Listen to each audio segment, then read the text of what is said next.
Hi everyone, welcome back to Anne Talks.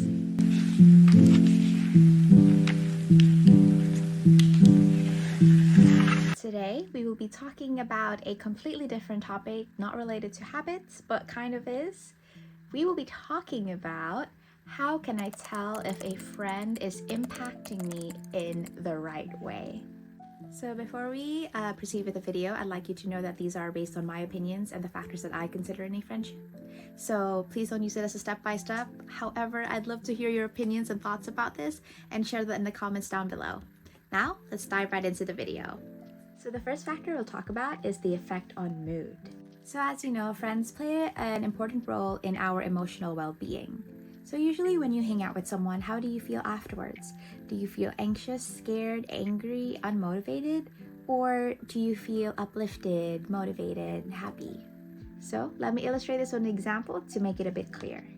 Now let's meet Sarah. She's gonna be our constant example throughout this whole video. Whenever you hang out with Sarah, you often leave feeling drained and somewhat down. While she's fun to be around, you've noticed that she tends to complain a lot about her own problems and doesn't even seem very interested in listening to yours. As a result, you find yourself feeling emotionally exhausted after spending time with her. So if you look at the example from Sarah, that is a great example of how a friendship is most likely one-sided. It benefits Sarah more than it benefits you. Because in the long run, it actually affects your mood. But then for Sarah, on the other hand, it makes her feel more happy. And, oh, thank you, someone listened to my problems. And it's all about Sarah. It's never about you. Now that is also a great example on a factor that you should consider when evaluating your friends. The next factor I'll be talking about is alignment with goals. I want you to consider these questions. Do they cheer you on when you achieve milestones? Are they genuinely interested in your progress and growth? Remember that true friends uplift you and encourage you to support your goals. Conversely, if a friend that constantly criticizes your personal development and questions you all the time, now that is a very toxic dynamic. When you know that it's a very good habit or action that you should take to attain your aspirations and they constantly tell you that it's not achievable, that it's not attainable, then that is a clear sign that that person is jealous of your goals and that exhibits a toxic friendship. Here's an example. You're a highly ambitious person with clear goals for your career and personal development. However, whenever you bring up your aspirations with Sarah, she seems dismissive or uninterested. She often encourages you to relax and take it easy rather than pursuing your ambitious goals. This lack of support for your aspirations leaves you feeling frustrated and misunderstood. So, Sarah again is a great example that if someone's telling you to relax, slow down, don't do that. That's way too much. But you really want to do it because you know that that's what you want to do, then don't question yourself. You know that that's the path you want to do, then keep doing it. Never stop. It's as simple as that. You know what you want, don't listen to other people. Only listen to them if the criticism is beneficial because you're not so sure if that's the path you want to partake. The next factor, treatment of the past. Now this factor is very important for me. Like any existing friendship I have right now, that is a factor that I will evaluate on. Do they actually care about my past? Do they constantly bring it up? Because true friends truly accept who you are, even with your imperfections and your mistakes in the past.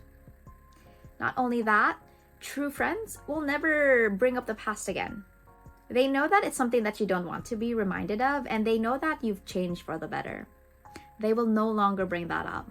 Because you know that when people bring up your past, they usually make you feel down afterwards and it impacts your mood. First factor. Yeah.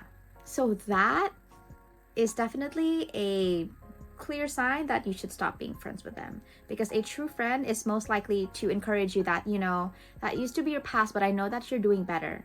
And you are doing better. See, now that is an uplifting sentence, an uplifting factor in a friendship. That is a type of friendship that you should keep. Now, let me illustrate this with an example to make it a bit clear. Sarah has a habit of bringing up past mistakes or embarrassing moments from your life in social settings. While she may think she's being funny, you find it hurtful and embarrassing. Despite expressing your discomfort, she continues to make jokes at your expense, which strains your friendship and erodes your trust in her. Remember that healthy friendships accept you for who you are and focuses on the present and your future. The next factor is interest in drama. Okay, so this is a very debatable topic, but in my opinion, this interest in drama is okay at certain levels, but an excessive gossip session is way too much, because that could negatively impact someone else's lives and also impact your own life, because you're trying to see things differently and you're like, oh, okay, this person has this thing in her life, that thing in her life. No, remember that other people's personal engagements are not related to yourself. That's only gonna make you focus on their lives when you should really be focusing on your life. Notice when your friendship thrives in drama, because drama eventually dies out. So if your friendship only revolves in gossip, then what else are you gonna talk about when there's no gossip? Are you just gonna stop being friends and not talk anymore? See, now that is a friendship that you should not keep in your life, because you can do gossip with your friends that are existing and yet they still uplift you. But if you just have one friend that's just pure on gossip, I don't think that's a good friendship. Now let's look at an example. Sarah tends to thrive on drama and gossip, and you often find yourself getting sucked into her latest drama-filled stories. While it can be entertaining at times, you've started to realize that this constant focus on negativity is taking a toll on your mental health. You crave more positive and uplifting interactions, but find it challenging to steer the conversation in that direction with Sarah. Remember that an appropriate amount of drama is okay, but an excessive point of drama, to the point that you're never talking about your own personal lives, connections, your aspirations, dreams, then what are you doing with your life? Just stop being friends. Find a better friend. There are so many people out there. The next factor is engagement in ambitious activities. Remember that friends can actually influence your ambitions and your values, your goals in life. So remember to reflect whether your friend is actually interested in the same thing as you are. Remember, that was from our previous video, so please check that out later on. And let us dive right into this factor. Remember that it's natural to have different aspirations and goals from your friends. However, it's very important that you should have a mutual respect for each other's aspirations. Now that is a true friendship. If they respect and understand that you want to do a different activity, for example, you want to run instead of going with them to watch a movie, that's completely understandable. You want to do something else because you want to become healthier. I completely understand. Your friends will completely understand that. However, a more negative, unhealthy friendship is gonna say things like, oh, you're boring. Oh, you don't want to see this movie. What are you doing with your life? That is a friendship that you shouldn't keep at all. Now let's dive right into an example. You've recently become passionate about starting your own business and have been pouring your time and energy into making it a reality. However, whenever you try to share your excitement with Sarah, she changes the subject or seems uninterested. Instead, she prefers to spend your time together engaging in non-ambitious activities like binge drinking or going partying. Remember, friends who are uninterested in your goals and dismiss any type of ambitious activity you want to do, it's a sign that you should cut them off. However, if your friend is more uplifting and understands that you want to do a different activity, that's a friend you should keep. Reflecting on these examples, you know that Sarah isn't a friend to keep. Now that is a type of friendship that you should cut out immediately. Do not prolong it, don't give second chances, it's out there. Because consider it this way, Sarah's been your friend for years.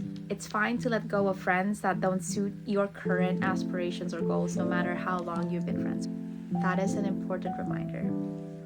So thank you for tuning into Ann Talks. I really hope you enjoyed this video. And don't forget to stay focused, stay motivated, and keep striving for success. See you soon.